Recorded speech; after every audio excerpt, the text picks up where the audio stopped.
हरे कृष्णा। जहाँ बछड़े भगवान को घसीटते हैं, ब्रज की अद्भुत महिमा। कृष्ण बलराम अभी छोटे छोटे थे, तो अभी पुरुषों के समाज में बहुत कम जा रहे थे। छोटे छोटे बच्चे स्त्रियों के बीच ही रहते हैं, इसलिए इनकी लीलाएं अधिकतर स्त्रियों के द्वारा दर्शनीय थी। गोपियां नंद महाराज के घर में कृष्ण तथा बलराम की लीलाएं देखकर बहुत हर्षित होती थी। क्या लीला करते थे कृष्ण बलराम? कृष्ण बलराम घुटनों के बल चलते हुए वहां चले जाते थे जहां बछड़े बैठे रहते थे, तो जाकर उनकी पूंछ पकड़ लेते थे।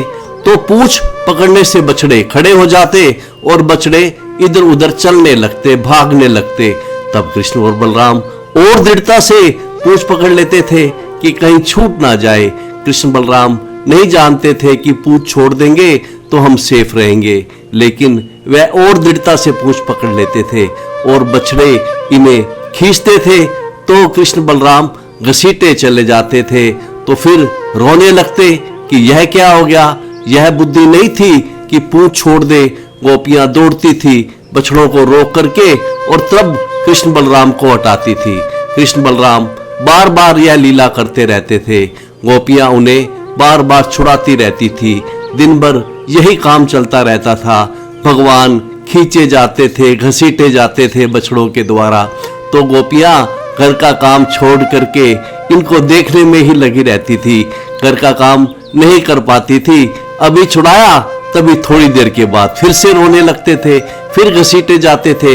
तो गोपियां सोचने लगती कि कैसे इनके हाथ में इतना बल आ गया। इनके कोमल कोमल हाथ है, इनसे चला जाता नहीं है, कोई चीज हाथ से उठा नहीं सकते, लेकिन पूंछ पकड़ने में इनके हाथ में इतनी शक्ति कहां से आ गई। तो गोपियां हंसती रहती थी, घर का काम धंधा छोड़ करके कृष्ण बलराम की लीलाओं को देखती रहती थी। यह सब देखने में उनको परम सुख मिलता था। गुरु महाराज जी इस पर एक बहुत सुंदर भाव कहते हैं कि विचार कीजिए, जहां पार ब्रह्म को, भगवान को बछड़े अपनी पूंछ में घसीट रहे हो, उस ब्रज की महिमा को कोई क्या कहेगा। वो धाम कितना महान होगा जहां बछड़े भगवान को पूंछ में खींच रहे हो। तो वहां के दूसरे मनुष्य क्या करेंगे? उनके बस में क्यों नहीं होंगे भगवान? तो भगवान इन लीलाओं द्वारा संकेत कर रहे हैं कि मैं सुलभ हूं। और कितना सुलभ है भगवान, वो ब्रज में हम देख सकते हैं। वो पार ब्रह्म जो किसी के ध्यान में नहीं आते, वो ब्रज में एक खिलौना बने हुए हैं, बछड़ों द्वारा घसीटे जा रहे हैं। तो यह है ब्रज की अद्भुत महिमा, जहां बछड़े भगवान को घसीटते हैं। हरे कृष्णा।